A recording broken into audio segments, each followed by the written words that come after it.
Hello, good morning, good evening, good afternoon, or good night, and welcome to the Context Denied podcast. The podcast with only 3 rules. 1. No guest is on the same 2 weeks. 2. I have no idea what's going on. And 3. There's no pressure to listen the entire time. We understand you have things in your life. I'm Hadley, and today our guest is... Tessa! Tell us something interesting about yourself. I have both of my arms still.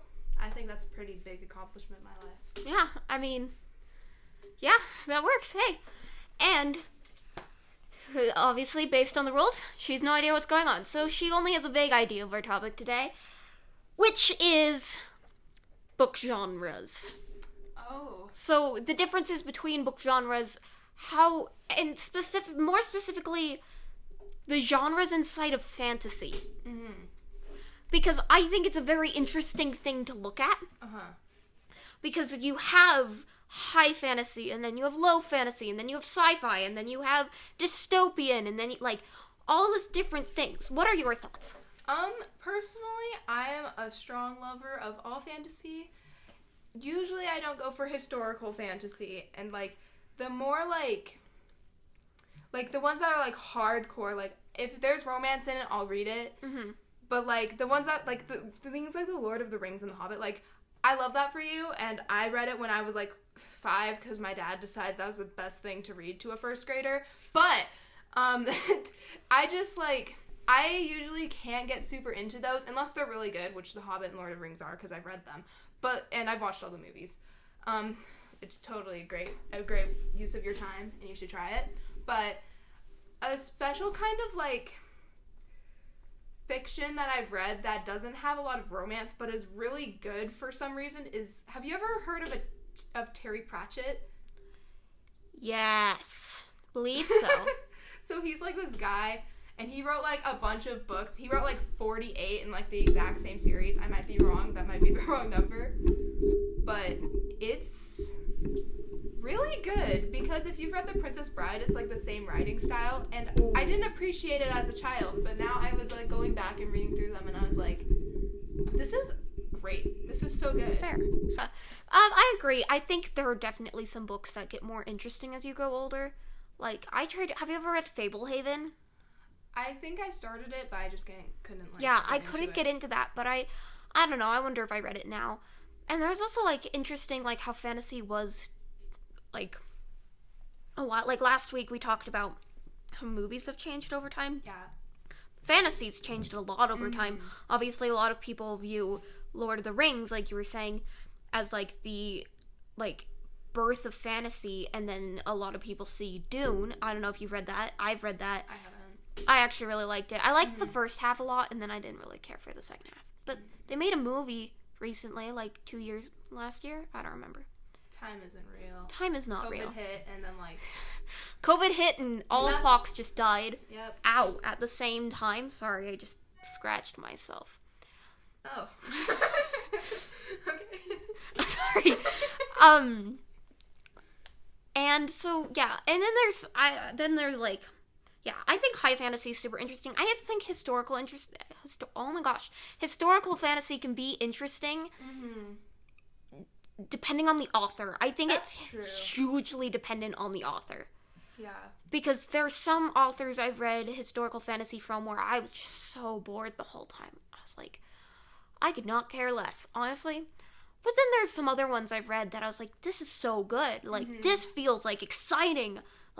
Exciting! You get into it. Yeah. It's you feel you're pulled into it, and you're yeah. Now I care. Yeah. So, those are my thoughts. Yeah, I really like that. Because I had a lot of friends who loved historical fantasy, and I had a friend who was constantly, recommending me, historical fantasies. And I just, I couldn't get into it. I was a Wings of Fire child. I read Wings of Fire. I was also a Wings of Fire child, oddly enough. It was, I would read Wings of Fire, and then when I was in about... I think it was the summer COVID started, so it was I had just not done any of my schoolwork for all of the fourth quarter, and then COVID.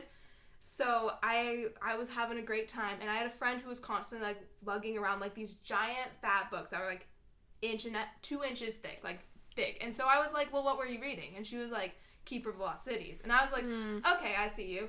And I decided I wanted to read all of them over the summer. So I got the first one, and it was like my first actual experience with like a bigger book. Because like I didn't read like the biggest books. I think like the biggest one I'd read. Have you ever read The Lunar Chronicles? No, but I've heard of them. Yeah. So those ones, I think the last one's pretty big. But, like, I'd never encountered a series with books that have over 800 pages, like, close to 900. And that was my first experience with, like, the content I truly needed, because I read every single book up until, they'd come out. I read all of them in 1 week. That was how good they were. I just, like, you know. My reading experience over COVID was kind of the same. Yeah. Because COVID was when I, like, got more into reading. Yeah. Because I didn't have access to the library. The library wasn't open, and that's how I get my books. I know some people just, like, go, like, oh, these are the books I own, these are the books I'll read. I don't like that. I think I like the library. Library's a gift. Blessing. Yes. And so I've just read on my family's old Kindle. Oh, yeah. Just, like, ebooks, because I didn't really have another option. If I wanted to read books. So that's actually when I'd started, like, earlier before that, I'd gotten kind of into the Percy Jackson books. But it was like, I'd read one, and then I'd wait, like, 3 months, and then I'd read number 2. And I think I was on 3 when COVID hit. And then I, like, actually got into it. I read, like, the rest of the Percy Jackson series, Heroes of Olympus, Trials of Apollo, Magnus Chase, and Kane Chronicles, all within the next year. Dang. That's a big commitment. So, I also, like, got really into it. As far as Keeper of the Lost Cities go, I want to go back to this. Yeah. Okay. I have feelings on Keeper of the Lost Cities. Have you read it? Yes. Good. I've read the entire series except for the new one that came out really recently. It's really good. Is it? Chapter 42, you guys. Does someone die? Not yet. Okay. I don't think so. Well, I might have forgotten. Usually when people say, like, a chapter, it's because that person died. Or someone died. Nobody died. I think you're lying.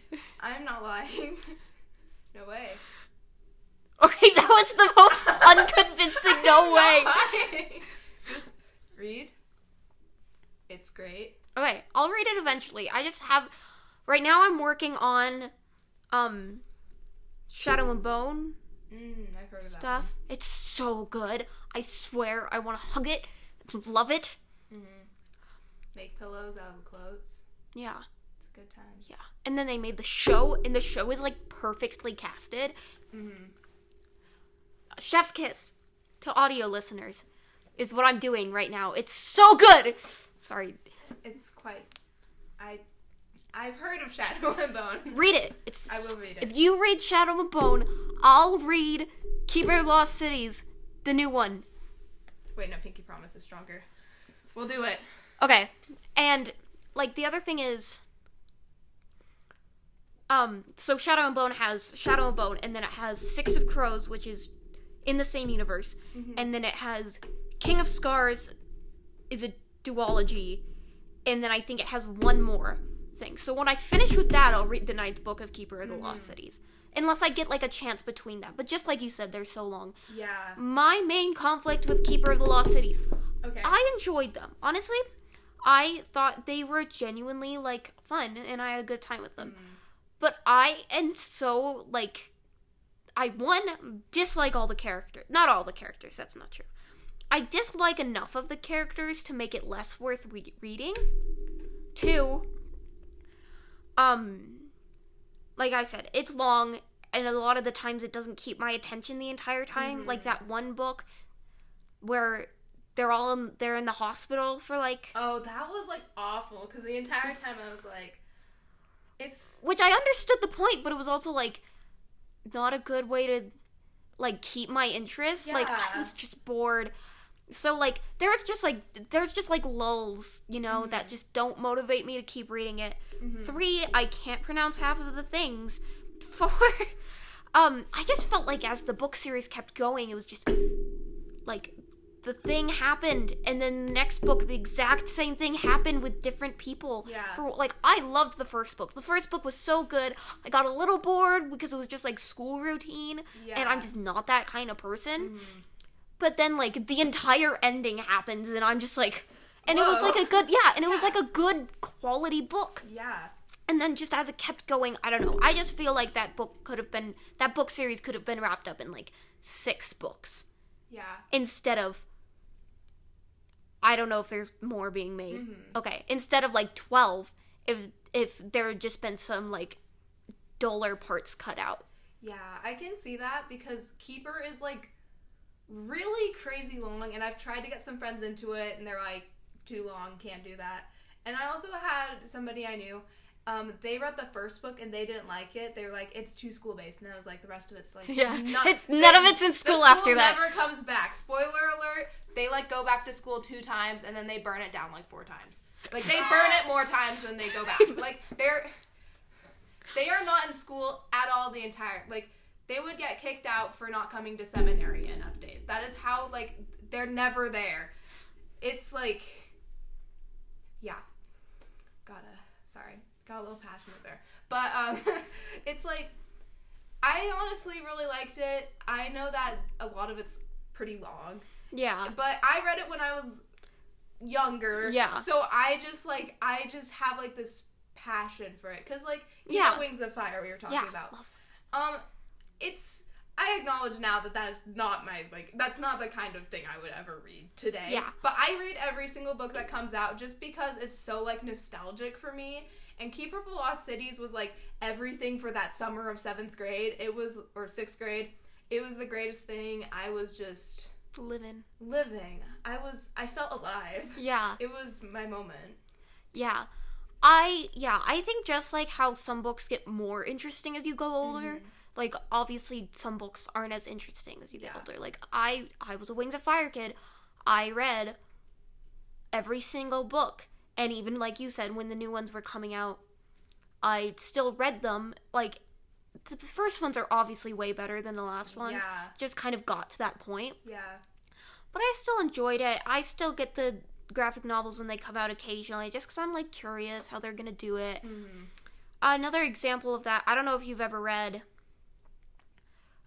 School for Good and Evil. They just made a Netflix movie. I think I read recently. the first one. I didn't like it very much, though. Me neither. I read the first one. I didn't like it that much. But when I was reading it, the only thought I had was, if I was younger when I was... Because I read this, like, last year. Or, like, the year before that. Like, a year and a half ago. And I was like, if I'd read this when I was younger, when I was, like, 10 or 12 or something like that, I would have loved it. I would have been obsessed with it. It would have been amazing. And I would have... but just where I was in my life, I was like, this is the dumbest thing I've ever read. Yeah. Because it felt like a Disney Channel movie. It did! It does have very strong Disney Channel vibes. Yeah. If the book had, like, the Disney Channel thingy in, like, the bottom corner of every page, I would not question it. I would be like, yep, it's Disney. It came straight from Disney Channel. But now it's a Netflix movie instead, so opposites. Yeah. So, but, yeah, one book that I still kind of enjoy today. I have a funny story about this, actually. Okay. But, have you ever read Goose Girl? Shannon Hale. I tried to read it, but, like, that was literally, like, a year ago, and I was like... But I did get it on the RI once, and I was like, No, exactly. Shannon Hale books are on the reading inventory. Yeah, no, this is where my funny story comes in. Okay, let's hear this. Because I love Goose Girl. I read it when I was little.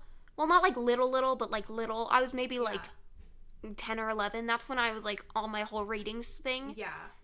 And read the whole 4-book series. I own the whole 4-book series. 4 books? It's 4 books. I thought it was a novel. No, it's 4 books. They're all amazing. I love all of them. I still reread them constantly. Like, because it's just so much power to me, and I just love it. And I would suggest one of the other books, even if you didn't like the first book. Yeah. I don't know, I feel like each of the books have a different vibe to them. My suggestion is book 3, because if you're not as interested, it's shorter, and it has my favorite character in it. It's my favorite character is the main one. You might be confused a little bit on some other things, but this goes to the same for anyone listening. If you haven't read Goose Girl, I suggest it, or, like, try one of them. I think they're really good. But anyways, back to my funny story. I was taking a standardized test at school last year. Obviously. And I'm absolutely in love with these books, right? Okay. It was like a reading test. And that book appeared. And I did not, like, I got so excited. The way we would do standardized testing at my school, they changed it, like, just barely, like, 3 years ago, like, after COVID. Where we used to do it, like, you'd go into the class and then you'd start taking the test and try to take it in that class period. And then if you didn't finish, you just do it next period. Or, like, you'd come in later, like, during lunch or something and finish it before or after school or something like that. I don't know if that's how your school did it. No. So what we began doing is you just have, everyone had an assigned subject they do for the day, and it rotated. And then you just do that test that day. And it was a completely different schedule with, like, breaks and lunch and all this stuff. And so you just had this entire thing. And so we were doing, which, funny story, is also why I don't like Jolly Ranchers, because they would hand out Jolly Ranchers while we were testing to help us, like, focus, so that we, like, have, and so we'd have, like something in our mouth. Yeah, because sugar brings focus to children, obviously. Yeah. Well, it was, but kind of the same way, like, gum does, I think, was their logic. Yeah. Can help you focus, was just having something, and also just, like, giving people a small break, too, just to, like, taste something sweet. So now I associate Jolly Ranchers so much with that they're not my favorite. I don't dislike them. But, anyways, sorry. So we were doing the standardized test for reading, and Goose Girl comes on. Okay. I was so pumped. I was like, yeah! That was the one question I knew I got right. I didn't even have to read the entire passage. Like, I just know. I knew exactly what was happening. I've reread that book a million times, and also, like, okay, other funny story. I'm so sorry. I have a lot of funny stories. Yes. I'm a funny person. I'm a hilarious person. Funny. Literally the funniest person. Anyways, what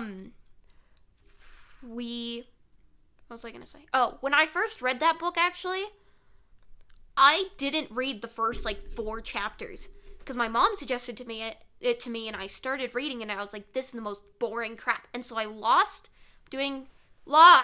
with quotation marks. I don't know why I do my actions closer to the mic if I'm trying to, like, show. Yeah, the mic can sense it. I lost my bookmark. In quotes. You hadn't gotten that yet. And so I just opened to a random chapter and went from there, and then I had to go back a little. So, like, I didn't even read the beginning. I still don't read the beginning. You're just like, it's not worth it, you guys. Yeah. But, like, once it gets in, and I feel it, and it's vibes.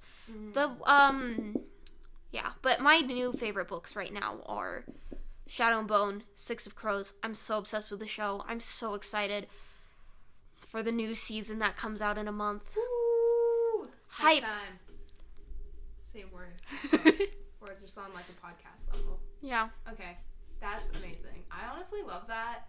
It's, like, so fun when, like, you see a book, and you're like, it's a show now. Like, magic.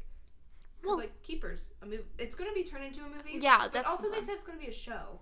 Oh, really? Well, they haven't decided yet, because, like, literally it takes forever for them. They're like, we're going to announce it, but not going to tell you anything else about it. You can just wait and listen, and you can wait and listen, and hear nothing, and... They're gonna have to, like, pull what they did for Dune and just, like, split it in half. They'll be like, can't do all of it. I honestly think a lot of books are better as, like, shows. Because, it's totally. so, it's, someone will see a movie and be like, dang, that was good, and they'll, watch it once, and then they'll make, a Netflix series, and it'll be, a solid day. Set aside your entire day, cancel your plans, don't call your mom, just, spend the entire day just, focusing on, binging a show. And people like that more than spending 1 hour watching a movie, because it's just better. You get attached, you just... there's such a big difference, I think. And also shows are so much easier for books. Yeah. Because, people's biggest excuse for, taking things out is, we don't have enough time. Well, make it a freaking show then. Then you'll have enough time. My best example of that is, Series of Unfortunate Events. Oh, yeah, that one was really good. They put it into a show. Not only did they put it into a show, they did 2 episodes per book. So they were able to fit a lot in there, I assume. I never read the books, but this is what I've heard from other people. So, I think it's always better when they do it as shows. And for, literally, the Shadow and Bone show, I'm going to be obsessing about this for a while. So you're aware. Okay. This is a can of worms. Well, you gotta open a can of worms every once in a while when you get too hungry, so... Okay. I'm sorry. No, that was funny. I just didn't register it in my brain. They cast Shadow and Bone perfectly. I am obsessed with the Shadow and Bone cast. I may or may not follow all of them on Instagram. But it's the funniest thing. The guy who was cast as the villain, obviously he's already been in it because there's the first season, was the Tumblr casting for the show adaptation. Wait, Tumblr as in, that one website where people... So they guessed it, or they picked it? Yes. Both. Because this is an article I read, so I want everyone to be very aware that this could very well have not been what happened. But this is what I read on this article that was talking about Very it. reliable article. I don't know how reliable it is. Reliable. So don't take my word for this. But from what I heard, have you ever seen Narnia? Yeah. Have you ever seen Prince Caspian? I probably have. I just don't remember him. So you don't... Okay, no, that's okay. Just, he plays the villain. Okay, I'll imagine that. Is the same actor. So, basically, the casting director's wife had, worked with him in a movie or something like that. I don't know if I'm saying this right. And then she suggested him to her husband, and then he, took him out to, dinner or lunch or something like that, and was like, would you be interested in playing this role? And then the actor pulls up the Tumblr post on his phone. Well, okay, because someone had sent the casting director the Tumblr post previously. It was actually the author of the book. Yeah. Had sent him the Tumblr post previously. He knew it was good. Yeah. Internet's but he was always already planning on asking him to be this character. And the actor pulls up the Tumblr post on his phone, slides it across the table, and says, "Can I have the job now?" He wanted it. And it's just insane. This is what, in my brain, the cast of Shadow and Bone is the perfect embodiment of what all movie casts should be. Have you read Percy Jackson? I've read some of the first one, I think. Have you seen the movie? Oh, I wish I hadn't. Okay, great. That's the answer I needed. So, we're gonna compare these two, right? Okay, it's a well-known fact that the Percy Jackson movie is disliked, and that's why they're making the TV show. Yeah, exactly. Thank freaking goodness. The Shadow and Bone cast members, again, this is just stuff I've heard. I'm not completely sure on all this, but they're all amazing people, so I want to hype them up anyways.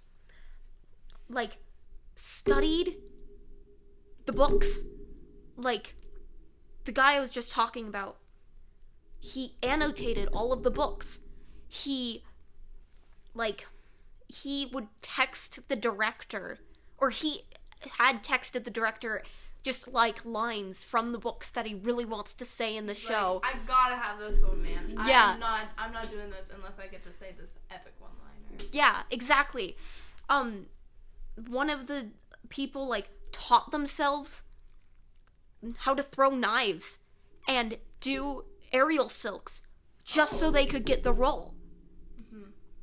Like, they all are, like, super devoted to the books. Like, that's what they want. They want it to be like the books. Uh-huh. In comparison to the Percy Jackson movie cast, it's not necessarily that the actors didn't care, it was that the actors weren't given a reason to care. They weren't invested in it. They just decided they wanted to do what the directors wanted them to do, which wasn't what the book was. So they weren't invested in the characters. I'm not saying it's the actor's fault. I'm saying it's the scriptwriter's fault. Yeah. Rick Riordan, who wrote Percy Jackson, literally sent to the people who sent him the script that that's not my book. Mm-hmm. Like, there's literally, like, photos of emails from him saying, stop. He's like, stop. Get some help. I need help, too. He was like, I will literally do it myself if you are not going to do a good enough job. Mm-hmm. But the actors just didn't care as much, and then you see how that reflects on the accuracy of the show. Yeah. Shadow and Bone is one of the most accurate adaptations I've ever seen. Yeah. So, yeah. Yeah, I think it's so important for, like, because have you ever read Artemis Fowl or seen the movie? No. If anybody has ever... I heard it was awful. It is so awful. I can't, like, I loved Artemis Fowl when I was younger. Like, I couldn't read the first one because the first time I read it, I don't think I had, like, I was just too confused. Like, if you've ever read the first one, it is confusing. You do not understand a single word that goes down in that entire book. The entire time you're like, what am I even reading? But also, it might have been because I was like 8, and I don't think 8-year-olds are supposed to know that Artemis means a goddess, and also, like, how to say a lot of words that I really didn't understand and had to Google. But I didn't have Google at the time, so that also made it a lot harder. So it's just, like, it's such a confusing book when you're little, but then I got older and I read it, and it was, like, it was mind-blowing. It was so, I just loved that one so much. I read the entire series, like, 3 times, so, like, not as much as some of my other favorite series, because, you know, COVID happened, so you read everything 18 times, because you can't get new books, but I really liked it, and I read, like, the entire series. I loved it very much. One of the books, the one where, like, they went back in time and Artemis got old and, like, they kissed. That one kind of weirded me out at the time. No, not that. It still weirds me out. But, like, when I heard it was getting adapted into a movie, I was ecstatic. I was like, holy crap. Book, movie, magic, yes. And so I hadn't heard about the fact that Disney is terrible at just like, politely to Disney, you suck, but, like... Politely to Disney, please stop making book-to-movie adaptations. As much as we want book-to-movie adaptations, we don't really want them from you. I would rather have a monkey type up the script than watch whatever monstrosity you make, because it will be an abomination. But the Artemis Fowl movie is definitely worse than that, because they had several, like, they had trailers over the years, and each one, like, they had, like, important scenes, but, like, they were scenes that weren't important in the book, so I was always just like, why are they highlighting this in the trailer when it's, like, not important? And each time a new trailer, like, over years, like, new trailers came out, and each one was less like the book than the last. So everybody was like, okay, well, they can't screw up that bad, because it's, like, so iconic. And then, like, they were like, oh, they're casting some people as girls, which doesn't sound like a big deal, because, like, obviously it's great to include everybody. But one of the main issues of the story is one of the characters is a girl and all of the other characters are guys. So that's that kind was of awkward. Really important for the series. Like, it was the reason the characters, like, one of the characters did everything. It was the reason, like, they were trying so hard to be, like, perfect, and, like, why the stakes were so high for them. And it's like them making one of the, like, her boss, they made her boss the like, a girl. It was, like, and that character was so important, too. Like, I was like, why did you change it? Like, they were so awesome, and then they turned into, like, I don't know, just like a background character in the movie. Because like they were so fun in the book, and then they were just like... Yeah, I hate that. Yeah. Yeah, my biggest example of that also being Disneyfied Yeah. is I read this book called Upside Down Magic. Oh, yeah, that was a movie. Yeah, it was like one of my favorite books when I was a kid. It was such a cute such a cute book. It had like this cute little message. The movie, it was like a DCOM. They made it a DCOM. I watched the first trailer and said, absolutely not. This is not the book. Yeah. They changed literally one of the powers. There's like 5 main powers in this world. Yeah. I don't know if you've ever read it. No. But it seemed like you hadn't. They changed one of them completely. They're like, nah, we'll just not. But what messes me up more about it is they changed the power of invisibility. I get the feeling that's important. Well, no, it's not. It's just not that hard to fake.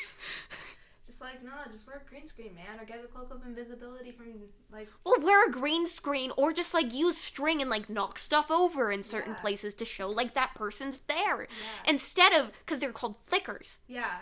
So instead of them being invisible, they're still called flickers, but it's they can move things with the flick of their wrist. Just like... Yeah, basically. And I thought it was the stupidest thing, but also, in addition to that, they put in a love story that was never there and never should have been there. They changed every single character. Like, it was bad. I was really sad about it. Okay, sorry. Next thing. Yeah. One more thing, at least one more thing I'd like to talk about before we finish up. What book to movie / show adaptations would you really want to see? Because my main one is already being turned into a movie, and it's The Ballad of Songbirds and Snakes, Oh. which is the Hunger Games Was prequel. it good? Because I tried to read it, and I was like, can't do that, sorry. I really loved it. I own it now. I really liked it a lot. And I don't get books unless I really like them. I really enjoyed it. I honestly would really love to see any of the Marissa Meyer books, because she wrote the Renegades trilogy, which in my opinion is her best one. Because like Lunar Chronicles were good, but the Renegades trilogy was a whole different level of like mind-blowingly fantastic. It was so good, and I feel like that'd be such a good show too. Like it's like about superheroes who like do superhero things. I've been wanting to read that book forever. It's just never at the library. I know, it's really good. But what's like, the book in the Lunar Chronicles? the first book? Yeah, what's it It's called? called Cinder. Okay. Yeah. Okay. I was like, I know I've heard of that, but I had to remember like which one it is. Like, I think the Lunar Chronicles was really good, but I feel like Renegades is just such like, because like Lunar Chronicles was like attempt 1, nailed it, stuck the landing, 10 out of 10, full marks, A+, but like the Renegades trilogy would like, it was so good. She like took all of the like, because she had 4 books, and she took all the greatness from all of those 4 books and put all of them into the first book, and then the next 2 were like pretty good. I'm saying pretty good, like pretty good as in they're like the same level of good. Because like they were all just so good, and I would love to see those, because I feel like they just would have, like the animators and the CGI people and the actors would just have a field day. Like that would be like top tier, like, I don't know. I think it would be such a fun thing. Yeah. It's funny, because Marissa Meyer, she wrote like, I think she's written 4 series, but I might be wrong. Because she wrote Lunar Chronicles, she wrote The Renegades, and then she also wrote this random one that was called Instant Karma. I haven't read it. And then there's the one that doesn't even have like a fandom page, which is saying something. That is saying If a book does not have a fandom page, it's not a real book. But no, this is true. okay, one of the best, in my opinion, but also very, very well-known author, Marissa Meyer, she writes Gilded, and first, it's like Rumpelstiltskin, but like reimagined. Yeah, I've heard of it. My friend tried to read it, and she almost died. It's a special, like Marissa Meyer gave it her best shot, but you just can't, like, she was like, like my friend would come to me and she'd be like, just dead inside. She's like, I regret everything. I can't do this anymore. And then we like considered burning the book, but her mom doesn't allow her to put fires in the house. Outside though, but it was cold outside, so we didn't go outside. Anyway, but, like, it's so sad to see when an author just, like, and it's also really sad to see when a movie is adapted, and it sucks! It's so sad! It's so sad. I know, the book to movie adaptation I want, I think I've mentioned this, not this part of it specifically, but I've mentioned something about this in general in every single podcast episode I've done, which isn't saying a lot, because we've only done 3, but, Phantom of the Opera. Okay. And Phantom of the Opera... Phantom of the Opera, because it's a book, right? Yeah. Yeah.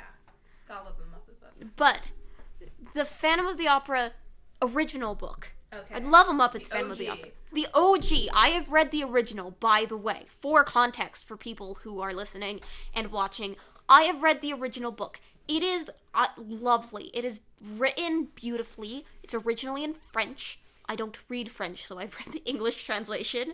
It has some of the funniest lines. I don't know why. It has, like, this really funny chapter called The Safety Pin. Oh, yeah. Where the managers of the opera just kind of go insane. And just, like, are like, we need a safety pin! It's really funny. Yeah. I hate when I don't have safety pins. Yeah. Roughest time of my life, man. Yeah. It's a dark time when you have safety pins. Yeah, exactly. And, well, they don't go crazy, because it explains why they were doing that later, but they seem crazy to everyone. And we don't have a good adaptation. I think there's about, like, 5 or 6, like, main adaptations of Phantom of the Opera, because obviously there's the musical, and then there's a movie in 25, 46, and 62. That's 4. Okay. And then I know of 2 shows, and then there might be some other side ones that have been done and stuff like that, but I'm not sure off the top of my head. And none of those are accurate. None of them. There was another musical made, which I think is, from the sounds of it, it's the most accurate, but I have no idea. It's still not even that accurate. There is no accurate adaptation. Really? And they literally take out the most important side character in almost every single adaptation. Wait 1 second. I have, like, an eyelash in my eye. I'm really surprised Brandon Sanderson books, like, there's not a single Brandon Sanderson book that's not adapted into a movie or show. So he's the one who wrote... He wrote, like, Starsight. He wrote... Elantris is the only Brandon Sanderson book I've read. He's written a bunch of books. Is this a bad time to say that I've never read a Brandon Sanderson book. Brandon. Brandon. Wait. Brandon? Brandon. Yes, him. I've read one because my friends are all obsessed with him. Of course. They all love his books, and I've only read Elantris. Mm-hmm. But I'm surprised. There's so many. He has like 70. That's why I'm surprised that it hasn't been made into a movie yet. Yeah. It's kind of like... It's like he's putting out more now. He's like, please, just one. I need just one, man. Yeah. So. Yeah, that's like... I just can't imagine writing so many books, and then the people are like, yeah, we just can't. Yeah. The movie's just not going to work for this. I'm sorry, man. He's like, what more do you want? Yeah, I don't know if he tried getting a movie or anything, like, because I don't follow it, but I just think it's interesting. Yeah. I think that's, like, pretty rough. Yeah. Yeah. I don't know. I feel like there's so many good books out there, and it's really sad to see when, like, they're not, like, recognized, or when they're just, like, not, like, shown. Like, yeah. I feel like so many people would be happy if they read this book, because there's this book I read. It's a biography. Fantastic. The author is hilarious. It's so funny. Every time I read it, I just, like, burst out in laughter. I'm like, I cannot with this book. It's so funny. And, like, whenever I go on the internet to, like, I don't know, like, because the author has a blog. And, every time I, like, go and look at it, they just, like, there's, like, I mean, I know there's a lot of people, because, like, they have a book, and, like, you know, they're, like, it's, like, I think it's a bestseller, but I might be wrong, because I'm often wrong. But it's just, like, it's always disheartening to see that, like, nobody's ever heard of it. Like, I'm like, why, like, how have your moms all not read this? Like, this is comedy. It's beautiful. But it's always fun to see when, like, a movie's adapted, because, I don't know. I know Disney's adapting Keeper Lost Cities. I know it's gonna suck. I know that they might start singing in the middle of it. But you still hope. I'm still gonna hope, and I'm still gonna watch every single one that comes out, but that doesn't mean I'm gonna like it. It's just... Disney's adapting Percy Jackson, but I have confidence because the author is literally working side by side so that awful mistake never happens again. I can't leave you kids home alone. I'm here. And all the actors look amazing for the roles, except for Lin-Manuel Miranda. What do you have against Lin-Manuel Miranda? I don't have anything against... Okay, I have a little against Lin-Manuel Miranda. The only thing I have against Lin-Manuel Miranda is he has been cast to play Hermes. And that does not fit his acting style. If you're gonna cast to actor's acting style. I have little confidence he can do well, but I do have a little confidence he can do well. The roles I have seen him act in, he is not okay as Hermes. He could literally be a lot of other roles in that show, but not Hermes. It was so funny. They announced it, and looking in the comments section, it's like either everyone's like cheering or everyone's groaning. Everyone's like, oh crap. Yeah, or everyone's like, yeah, Lin-Manuel Miranda. I mean, he'll surprise you, maybe. I'm hoping he will. I like Lin-Manuel Miranda. I think he's an amazing composer and all that stuff. It just didn't feel like the right casting, but I just trust the casting directors for the actors they've gotten already. And I'm just going to trust with that Lin-Manuel Miranda will do a good job. He's got to do a good job. Yeah. Or else I don't know who will. Because it's not going to be Disney. Anyways. Wow. That was very enlightening. Yeah. I feel very seen. I feel very, I don't have a word for it, but I feel very that emotion. Valid. Thank you, everybody, so much for watching or listening. And thank you for being here. It's wonderful. We have so much fun. I hope you guys have a great week, a great month. We do have an Instagram. We party over there. You get some behind the scenes stuff. You might get some bloopers every once in a while. You can see the shorts if you haven't looked on YouTube. Those are also on there. And it's just like little snippets of stuff from the podcast or little snippets of stuff that are like extras. On my YouTube channel, you can also just find extras stuff as well. And thanks for chilling. And have a day. Have a day.